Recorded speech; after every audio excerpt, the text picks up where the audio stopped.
Stokes ಲಾದ ಬಗ್ಗೆ ನಾವು ತಿಳಿದುಕೊಳ್ಳೋಣ. ಒಂದು ದ್ರವದಲ್ಲಿ ಯಾವುದಾದರೂ ಒಂದು ಘನವಸ್ತು ಅಥವಾ ಗೋಳವನ್ನು ಮುಳುಗಿಸಿದಾಗ ಸಹಜವಾಗಿ ಆ ಗೋಳವು ವೇಗದಿಂದ ತಳವನ್ನು ಮುಟ್ಟಲು ಹೋಗುತ್ತದೆ. ಅದರ ವೇಗವನ್ನು, ಅದು ಚಲಿಸುವ ವೇಗವನ್ನು ದ್ರವದಲ್ಲಿರತಕ್ಕಂತಹ ವಿಸ್ಕಸ್ ಫೋರ್ಸ್ ತಡೆಗಟ್ಟಲು ಪ್ರಯತ್ನಿಸುತ್ತದೆ. ಅದರ ವೇಗವು ಅತಿಯಾದಾಗ ವಿಸ್ಕಸ್ ಫೋರ್ಸು ಸಹ ಅದನ್ನು ತಡೆಗಟ್ಟಲು ಪ್ರಯತ್ನ ಮಾಡುತ್ತಾ ಅದು ಸಹ ಅಧಿಕಗೊಳ್ಳುತ್ತದೆ. ಯಾವಾಗ ಆ ಗೋಳವು ಕೆಳಗಡೆ ತಳ್ಳಲ್ಪಡುವ, ಕೆಳಗಡೆ ಮುಟ್ಟಲು ಅದರಲ್ಲಿ ಇರತಕ್ಕಂತಹ ಫೋರ್ಸು ವಿಸ್ಕಸ್ ಫೋರ್ಸಿಗೆ ಸಮವಾದಾಗ ಅದರ ವೇಗವು ಒಂದು ಅಂತಿಮ ಹಂತವನ್ನು ಮುಟ್ಟುತ್ತದೆ.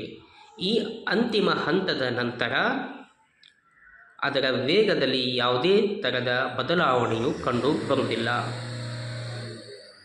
ಅದು ಒಂದು ಯೂನಿಫಾರ್ಮ್ ವೆಲಾಸಿಟಿಯ ಮುಖಾಂತರ ದ್ರವದಲ್ಲಿ ಚಲಿಸಲು ಪ್ರಾರಂಭಿಸುತ್ತದೆ.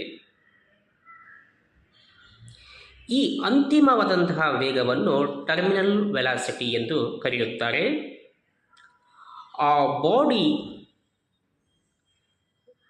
ಚಲಿಸುವ ಕಾರಣವು ಅದಕ್ಕೆ ಇರತಕ್ಕಂತಹ ಒಂದು ಫೋರ್ಸ್, ಆ ಫೋರ್ಸನ್ನು ಎಫ್ ಎಂದು ತಿಳಿದರೆ ಹಾಗೂ ಏಟಾವನ್ನು ನಾವು ವಿಸ್ಕಸ್ ಫೋರ್ಸ್ ಎಂದು ತಿಳಿದು ಆ ಸ್ಪೇಯರದ ರೇಡಿಯಸ್ ಆರ್ ಎಂದರೆ ಹಾಗೂ ವಿ ಟಿ ಎನ್ನತಕ್ಕಂಥದ್ದು ಟರ್ಮಿನಲ್ ವೆಲಾಸಿಟಿ ಎಂದು ತಿಳಿದುಕೊಂಡರೆ ಆ ಬಾಡಿಯು ಉತ್ಪನ್ನ ಮಾಡತಕ್ಕಂಥ ಫೋರ್ಸು ಎಫ್ ಯಾವಾಗಲೂ 6π ಆರ್ ಏಟಾ ವಿ ಟಿಗೆ ಸಮವಾಗಿರುತ್ತದೆ. ಅರ್ಥಾತ್ F is equal to 6 times of pi eta r Vt. ಇಂತಹ ಫೋರ್ಸಿನ ಮುಖಾಂತರ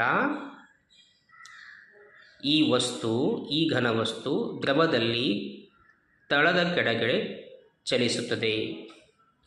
ಇದರ ಮುಖಾಂತರ ನಾವು ಆ